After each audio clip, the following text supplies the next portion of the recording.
morning, everyone. I hope everyone is doing well. And the last time I was on such a platform, it was 2008. I remember I was being an MC of a seminar. And that time I was on the role of becoming a good public speaker. But since 2008 till now, complete silence on public speaking stage. So please pardon me if you can sense my nervousness because it's been a long time. Yeah. And today I'm not going to talk so much about the sleep department, but I'm going to tell you more about my journey in the last 10 years, since 2013 till 2023. I do have a finance background. I'm actually an MBA in the finance department. I was actually a financial consultant for a year. But then something happened in 2013 that changed everything. So in 2013, what happened was I was certified as a wealth manager. I was working very well for bankers, for insurance company. I was working with one of the consulting firm in Jakarta. Actually, the office is very near to this place. Yeah. And everything was settled. I was certified, and then I felt good. And then I realized, okay, my career is set here on. I'm going to be this finance guy who's going to consult people, who's going to consult bankers, who's going to consult insurance agents, how to handle their clients. That was my job description. And in 2013 also, besides becoming a certified wealth manager, I also became a certified husband. Got married. Yeah, my wife is here. And she already told me on the way here, don't spill too much on the stage. Yeah. So 2013, I got certified as a wealth manager, and then I also got married. Life was settled, and the excitement was building up. What's next? Honeymoon. Yeah. We decided to go on a honeymoon. We decided to go to Europe. And I'm going to share with you some of our happy moments in Europe. We visited Paris. We visited Amsterdam. We visited UK. And at the end, we came back to Bali. Okay? The pictures that you see here, you may see us smiling, getting ready for the photo, yeah? But something happened during the honeymoon. Do you guys want to know what actually happened during the honeymoon? This one. Severe jet lag. I thought I was going to have a very good time during the honeymoon because I was exploring places I've never been. Never been to Paris, never been to Amsterdam, never been to UK. And I thought we would have a good time and explore these places. But because of jet lag, what actually happened was none of the happy moments actually came. We fought a lot. Yeah. My appetite went through the roof, like there was no control on my appetite. I was eating by the minute, and there was no feeling of fullness. Yeah. And then my mood was constantly off. I was never focused. I was never being able to, okay, let's explore. That excitement was not there during the honeymoon. Yeah. And to make things worse, when we flew from Europe to Bali, yeah, flying eastward, my jet lag became more severe. You must be thinking, but you must have experienced the jet lag, both of you, you and your wife. She didn't get any jet lag. Actually, what happened was, the day we decided to fly for our honeymoon, just before boarding the flight, she told me, and I'm sorry for saying this, I know you're there, I'm going to be with you, honey, in the flight. I will give you company. We'll chit-chat, we'll talk, we'll plan out our trip. We'll be there. I'll be with you throughout. We boarded the flight, and guess what happened? 10 minutes we flew, and she passed out. She slept. And I looked at her. Okay, we just got married. Let me be good for now. Yeah? She slept. The first 8 hours before our first transit in Doha, She slept, and I could not sleep. I was busy eating, I was busy enjoying the in-flight entertainment. She nicely slept. Once in a while, I would look at her and say, "You're so lucky." Yeah, and I wanted to sleep, I could not. Maybe the excitement, it happens, right? When we get too excited, when we get too nervous about something new, we cannot fall off to sleep. We got down in Doha, and what happened? She told me, "I'm so sorry I slept off. I promise you from Doha till Paris, I'll stay awake with you." I was already building up this fatigue. So we boarded the second flight to Paris, and you can guess what happened? She slept off again. I was like, "Man, are you serious?" She slept off again. Yeah? And then, when we reached Paris, I did not sleep. By the way, I did not sleep, and then I was feeling so fatigued, so tired. The moment we reached Paris, it was around 3 in the afternoon. Sun was very bright. Though I was tired, I was not able to sleep, and that was the beginning of the jet lag. Yeah? So, behind this sweet honeymoon photos, there was some disaster from my point. I was feeling not so good. I'm sure some of you who have traveled multiple time zones must have experienced jet lag, and you know how it feels. And because of this jet lag and because of this uncontrollable appetite, this happened. Within 21 days, just 3 weeks, my body weight went 15 kgs up, my body fat went through the roof, and I was not in my good physical self. And this put a burden on me because in my head, the perception is, you're going to be in the finance industry. And as a financial consultant, you need to look presentable. You need to look good. And this was the first time I experienced a physical breakdown because I was not feeling good and I was not looking good. And because of this breakdown came a breakthrough. From financial consultant, I jumped into fitness. So what actually happened was, I decided to train. I hired a personal trainer, I started training. I started to feel good, body weight started to go down, but there was still some insecurity in me when training in hotel-based gyms. I'm from Jogja, and in that town, most of the gyms are connected to hotels. So many people actually train in the hotels, and when I used to train, I used to feel so intimidated by guys who would flex. That insecurity in me was there. So what ended up happening, I asked my dad, "Dad, we have that space that I will be using for the financial office. Can I convert it into a gym for some time for myself so that I can train in peace?" He said, "Yeah, sure, please do it."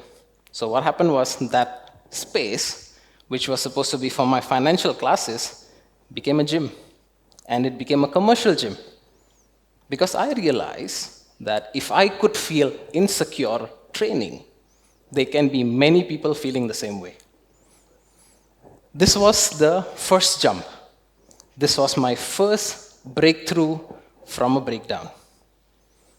Okay, everything went smooth. 2014, the business took off, career took off, everything was smooth. The next one is 2016. Yeah. What happened in this year? We have 2 babies. Yeah. The first one is the second gym, and the second one is our little boy. His name is Siddharth. He wanted to be here, but he decided at the end that, no, actually, I want to go to my grandma's house. Yeah. So in 2016, we opened our second gym, and then we had our first baby. Okay? And then I realized life is settled, business is set up, family is complete, perfect. But 2016 was actually the beginning of chronic insomnia. I'm sure some of you who have had newborns must have felt this way. Sleepless nights, crying babies, disturbed sleep schedules. In our case, what happened was the Sid was a colic baby. So at night, he would scream and cry, and he would only sleep after 2 o'clock. So that was stress number one that kept us awake. Stress number two for us was the new gym, so the business pressure.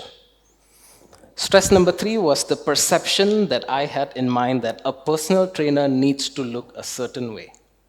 With the bulging biceps, ripped abs, train every day, diet every day. And I did all those things. So all those stresses combined got me to my first insomnia. For 1 year, I survived only on 4 hours of sleep daily. I would sleep at 2 a.m. and wake up at 6 a.m. Train hard, work hard, eat less. And what ended up happening because of this insomnia, the relationship between me and my wife became strained because never had a good sleep. So not having a good sleep takes a toll on your emotion. The attachment towards my son was not there. Yeah? This is what lack of sleep does. It messes with you, it messes with your performance, it messes with your well-being. Okay? And it took me 1 year to realize this, because at the end of 2017, December specifically, I was in a hotel gym in Bandung attending a wedding, and then I realized, okay, let me just give a quick workout boost. So I went to the gym, I started lifting. It was a very lightweight. That's when I did some shoulder press, and then I injured my left arm. This happened. Yeah. Injury on the left arm, could not even do a push-up. So you can imagine what was running in my head that time, that you are a personal trainer, you can't even do a push-up. So the negative self-talks started spiraling in. And because of that, I went to eating, because that's the easiest thing, right? Yeah? We feel sad, go and eat. We feel bored, go and eat. We feel angry, go and eat. And what I used to eat was double stuffed Oreo, the pink color, every day almost 1 packet. Yeah? That used to be my breakfast. And that's why I put on all the weight back, which I had actually managed to put off to look a certain way to be a personal trainer. And this made me realize that not having a good sleep takes a toll on your mental and emotional state. And this is when my second breakthrough, I learned to slow down.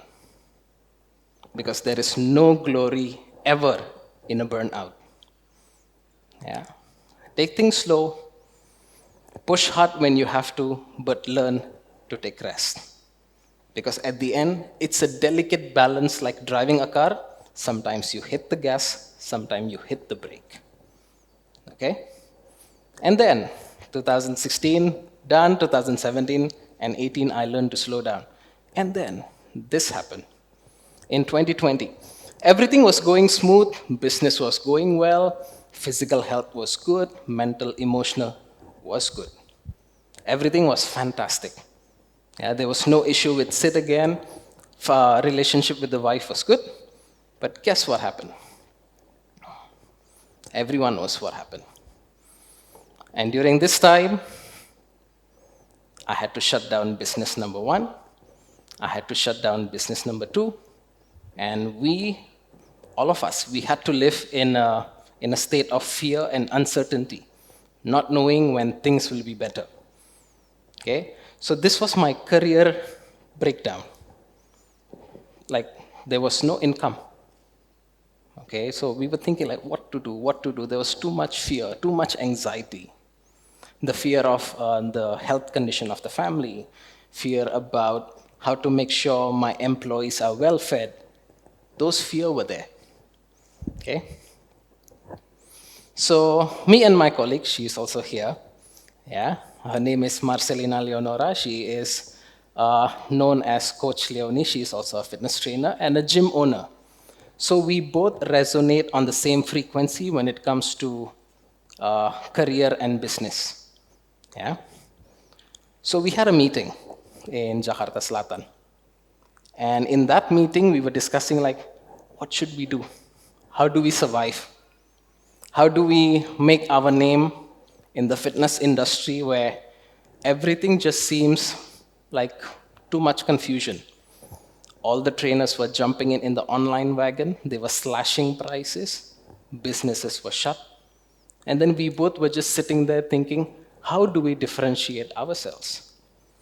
She told me that I'm going to jump into the women fitness department. I said, cool. Yeah, they will listen to you. Number one, you're a woman, you can feel what they feel. And then you have the knowledge. So she was set. But what about me? Even if I jump into the women fitness, there is only up to a certain point I can influence them. I cannot talk much about the biology because I can't feel what they feel, right? So she told me, why don't you study sleep? So she was the one who actually pushed me in the direction of sleep. My wife got me my first sleep problems, jet lag. My son got me in the second sleep problem, insomnia. Those were breakdowns. But because of this, because of the whisper that she told me, I learned about sleep. Okay? And then I realized this is what I learned. When you don't get enough sleep, your body takes a toll from all the departments, be it your heart, your lungs, your digestion, your brain capacity, your learning capacity, your mood, your appetite, everything takes a toll. Your body takes a hit if you don't get enough sleep. Okay? Productivity declines with less sleep. We became slower in the thinking capacity. We take too much time to do simple tasks. Okay? Nothing good ever comes from sacrificing sleep. And from that jump, from that day till now, this is my biggest career breakthrough. Became a sleep educator, became a sleep consultant, and became an author. Why? Because however my past has been the last 10 years, it has been a total roller coaster. Yeah, I was willing enough to embrace breakdown with an open perspective. And when you also do the same, when you embrace breakdown with an open perspective, you can convert it into a breakthrough. Thank you so much.